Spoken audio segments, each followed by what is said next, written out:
мына бешенеге жазылганын көрөбүз деп айтышат да. Кээ бирөө тагдырга жазылганын көрөбүз дейт. Ушул бешене менен тагдырдын айырмасы эмне? Жана экинчи суроом, бул учурда деген өзүңүз билгендей көпчүлүк кыздар хиджабты мода катары көрүшөт. Буга сиздин көз карашыңыз кандай? Тагдырга жазылган, бешенеге жазылган деген өкө бир эле маани туюндурат. Бирок тагдырга жазылган ушундай экенде ошого шылтап койгон бул такыр туура эмес. Адам өзүнүн тагдырын өзү жасаш керек. Адам өзү аракет кылыш керек бактылуу болгонго. Тагдырга жазыл деген сөз Кудай Таалам адамды жараткандан мурда ошол адамды жаратып, ошого акыл эс, ыктыяр, тандоо берип туруп жашоо берсе, ошол жашоосунда тагдырды өзүнүн каалоосун, тандоосун кандай жакшыга жумшап, кандай ийгиликке жетерин Кудайым алдын ала билип жазып койгон деген сөз.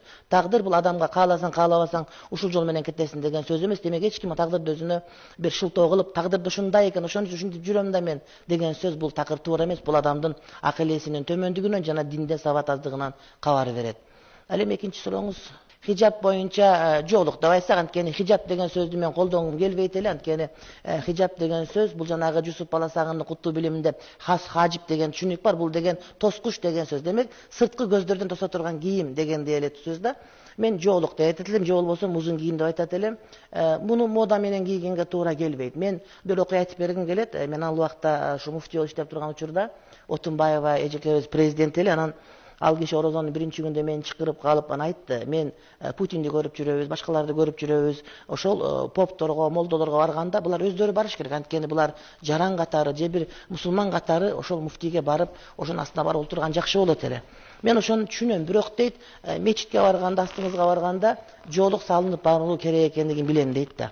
Бирок мен өзүм светтик образ жашоону кармангандыгы үчүн анан ошол жерге барганда мечит үчүн же сиз үчүн жолук салынып барсам, анда Кудайдын астында бир күнөө кетирем деп ойлодум. Ошон үчүн мен сизди ак ойго чакырдым деп айткан да. Бул ошол жерден кыргыз аялдарынын бир данышмандыгына кабар берип турат. Чындыгында жолук бирөө үчүн салынылбайт. Жолуктун бардыгы, узун кийимдин бардыгы Кудайдын наразылыгы үчүн, Кудайдын парз болгондугу үчүн гана салынганда өзүнүн соогуна келет. Болбосо жолук салынып сокулук кылып жүргөн адамдардан деле кабарыбыз бар.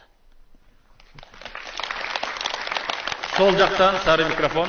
Менин суроом үй бүлөңүз тууралуу жана ошо бир туугандарыңыз тууралуу айтып кетсеңиз, алар дагы дин жолундагы адамдарбы? Үй бүлөбүз боюнча ата энем жөнүндө айттым. Азыр экөө тең намаз окуп атышат, Кудайга шүгүр. Бирок ажыга алып бара алган жокмун. Анткени мен муфтий болуп турган учурда деле ошол пайдалангым келген жок. Анткени адамдар ак көз Кудайым карап турат бардыгынан мурда. Андан кийинки эң менден чоң эжем бар. Эжем азыр Россияда иштейт. Бардык эле кыргызстандыктар миграцияда жүргөндө бала чакасы менен. Андан кийинкиси менин карындашым, ал ошол Венадан өзүнүн докторлугун жактап, оондо иштеп жүрөт. Андан кийинкиси иним, бир тууган иним, ал мектепте мугалим. Аялы экөө тең намаз окуйт. Андан кийинкиси карындашыбыз дагы жолукчан. Ал күйөөсү экөө тең магазин Элнур ун дүкөндөрүндө иштешет. Андан кийинки кичүү карындашыбыз ал дагы мугалим, орус тилчи. Ал ошол мектепте сабак берет. Бир туугандар ушундай. Эми үй бүлөм боюнча менин бир жубайым бар. Бир жубайым деп баса белгилеп аткан динибизде бирден ашык жубайга уруксат берилет. Анан биздеги бирден ашык жубай алганга тыюу салган мыйзам таптакыр иштей элек. Демек, депутаттар ошол иштебеген мыйзам жазып жөн эле кагаз кетиргенден көрө иштей турган биздин менталитетке туура келген, ылайык келген мыйзамга башын оорутса, анда биздин алган акчасын актап жейт эле деп айтат элем мен. Бир жубайым бар. Анткени адамдын убактысы болуш керек, үйлөнгөн, экинчи аял алганга каражаты жана адилеттүү болуш керек. Бизде азыр экинчи аял алгандар көбүнчө жаш кыздарды алып ошо менен кетип калып, байбичелер калып кетет. Анан көбүнчө жашырынып алып алат дагы, анан биринчи аял билгенден экинчисин ажырашып талак берип койгондору бар. Бул такыр туура эмес. Деги эле салтыбызда, биздин динибизде колунан келген ошол жигиттер гана алыш керек. Эгерде колунан келбесе, байбичесинен корксо, анда ошол байбичесинин этегинде эле жашын жүрө бергени макул деп айтат элем. Менин 5 перзентим бар. Чоң кызым жолукчан, ал Себат мектептеринде окуйт, Токмокто. Экинчи уулубуз биздики Кут билимде лицейде окуйт. Андан кийинки үчөө тең, экөө мектеп 88-чи мектепте окушат. Кичүүсү үйдө энесинин тарбиясында. 5 балам бар. Көк микрофон. Ырдап бийлөөгө шарият кандай карайт? Жана экинчи суроом, ошо намаз окуйм деп сахнага чыгып ырдап жүргөн ырчыларга кандай карайсыз? Ырдаганга шарият 100% каршы деген туура эмес. Эгерде ата мекен, патриоттуулук, эне жөнүндө боло турган болсо, анда ага мындай бир туура көз карашта болуш керек. Бирок ошол адамды мындай бир азгырып, адамдын өзүнүн мындай бир функциясынан адам катары чыгарып жиберип, мындай бир жоготуп жибербей турган деңгээлде болгондо гана. Анан мисалы үчүн пайгамбарыбыздын убагында деле, алейхисаламдын убагында деле ошол акындар болгон, түрк акындар, башкалар болушкан.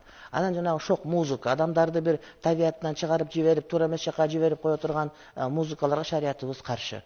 Анан намаз окуп жүргөн ырчылар мага көп кайрылышат, алар менен мен мамилем бар. Анан аларга мен келгенде ошол ырчылыкты ташташ керекпи, биздин талантыбыз дегенде мен айтам, эч убакта сахна бош калган эмес. Эгерде силер келсеңер башка бирөө келет. А силер ошол ыймандуу ырлар менен толтура турган болсоңор, демек ыймансыз, бузуку, кыргыздын салтына, наркына туура келбеген жанакы ырлар келбей калат. Ошол себептен силер кетпегиле болгону аларга туура гана багыт берүү керек деп ошону мен өзүм түшүнүп жүрөм. Ошондуктан акындарды, мисалы үчүн Бактыгүл Чотурбанын ырларын, жана башка Жипар Эжекен ырларын окуган жакшы көрөм жаңы акындардан. Буга динибиз мындай бир терс көз карашта деп айткандар жаңылышат деп айтат элем мен. Дин эч убакта мындай бир адамдарга каражат болбош керек. Сириядагы маселеде эле адамдардын динге болгон сүйүүсүн, динге болгон бир түшүнүгүн, ишенимин алып ошону менен жеке кызыкчылыкка жумшагандай эле, эгерде ырчыларыбыз башкалар мен намаз окуп атам башка деп ошону менен өзүнө көрүүчүлөр таткысы келсе, анда ал туура эмес. Бирок биз эшмачы, ташмачы, тигилдирчи, булутчу ушундай деп айткан алыс болушубуз керек. Анткени адамдын ыйманы, ниети, анын жүрөгүндө аны Кудайым гана билет. Ага биз өкүм чыгарууга укугубуз жок. Рахмат, анда мен ушуну менен биринчи тыныгууну жарыялайм. Биздин каарман менен сүрөткө түшүп, кол тамга алып, кеп кеңеш сурасаңыздар болот. Рахмат.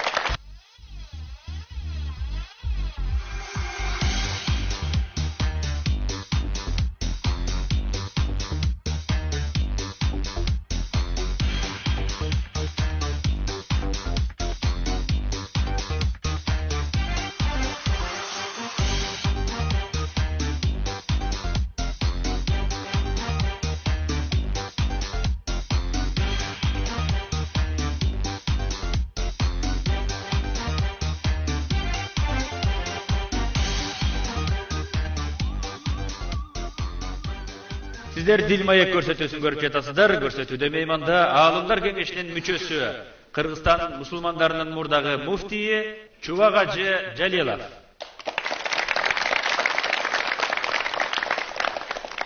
Суроо оң тараптан көк микрофон. Сиз кайсыл жактан билим алдыңыз эле? Ошол ислам, негизги ислам дини боюнча ошо билимдерди кайсыл жактан алганыңыз боюнча кеңирээк айтып кетсеңиз жакшы болот эле. Мен азыркы Ислам университет медресе болгондо келип кирип, анан бүтүп атканда Ислам институт болгон. Аны бүтүп улуттук университетте иштегем. Чыгыштагы бөлүмүндө араб тили боюнча. Андан кийин мен Мекке шаарына барып араб тили институтун бүтүрүп, андан кийин Уммул Кура университеттин шарият факультетин бүтүргөм Мекке шаарынан.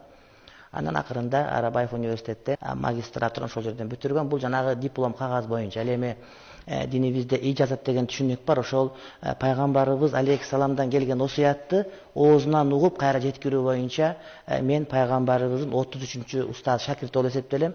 Анткени мен устазынан болуп отуруп, ооз келген илим, бул ижазат, бул боюнча кагаздарым бар. Устаз доктор Мухаммад Саид Бухариден, Шериф Тарык Сардар Алиден, Иракты устаздардан ижазат бар. Азыр качып аткан Хадис академиясы мына ошол илгеркиден бери келаткан, университеттер түп бөлгөнгө чейинки келаткан илимий усул менен кете турган, ошол ижазат бере турган бир академия түзүп атабыз. Мына ошондой окууну окугам. 9 жыл окугам Меккеде. Имамдарды шайлоодо талапкерлер кандай критерийлерге жооп бериш керек?